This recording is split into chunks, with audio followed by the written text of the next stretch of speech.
Percy takes the plunge.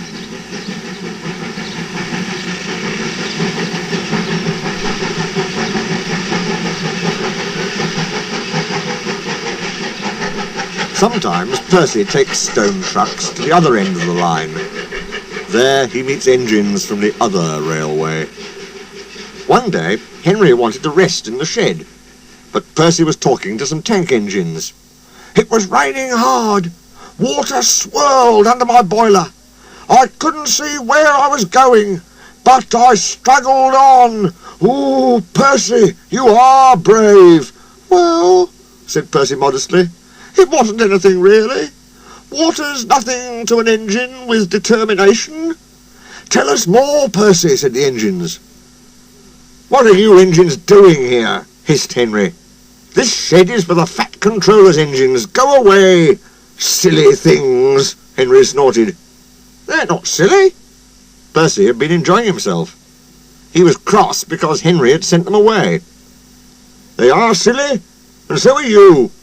Water's nothing to an engine with determination. Pah! Anyway, said cheeky Percy, I'm not afraid of water. I like it. He ran away singing, once an engine attached to a train was afraid of a few drops of rain. Percy arrived home feeling pleased with himself. Silly old Henry, he chuckled. Thomas was looking at a board on the quay. It said, danger. We mustn't go past it, he said. That's orders. Why? Danger means falling down something, said Thomas. I went past danger once and fell down a mine. Percy looked beyond the board. I can't see a mine, he said. He didn't know that the foundations of the quay had sunk, and that the rails now sloped downward to the sea. Stupid board, said Percy. For days and days he tried to sidle past it, but his driver stopped him every time. No, you don't, he would say. Then Percy made a plan. One day at the top station, he whispered to the trucks, Will you give me a bump when we get to the quay? The trucks were surprised. They had never been asked to bump an engine before. They giggled and chatted about it the whole way down. Whoa, Percy, whoa, said his driver, and Percy checked obediently at the distant signal. Driver doesn't know my plan, he chuckled. On, laughed the trucks. Percy thought they were helping. I'll pretend to stop at the station, but the trucks will push me past the board. Then I'll make 'em stop. I can do that whenever I like. If Percy hadn't been so conceited, he would never have been so silly. Every wise engine knows that you cannot trust trucks. They reached the station, and Percy's brakes groaned. That was the signal for the trucks. Go on, they yelled, and surged forward together. They gave Percy a fearful bump, and knocked his driver and fireman off the footplate.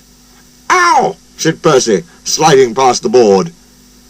The day was misty, the rails were slippery, his wheels wouldn't grip. Percy was frantic. That's enough, he hissed. But it was too late. Once on the slope, he tobogganed helplessly down, crashed through the buffers, and slithered into the sea. You are a very disobedient engine. Percy knew that voice. He groaned. The foreman borrowed a small boat and rowed the Fat Controller around.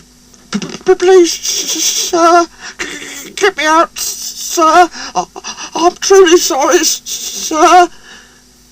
No, Percy, we cannot do that till high tide. I hope it will teach you to obey orders. Yes, sir. Percy shivered miserably. He was cold. Fish were playing hide-and-seek through his wheels. The tide rose higher and higher. He was feeling his position more and more deeply every minute. It was nearly dark when they brought floating cranes, cleared away the trucks and lifted Percy out. He was too cold and stiff to move by himself. So he was sent to the works next day on Henry's goods train. Well, well, well, chuckled Henry. Did you like the water? No. I am surprised. You need more determination, Percy. Water's nothing to an engine with determination, you know. Ha ha! Perhaps you'll like it better next time. But Percy is quite determined that there won't be a next time.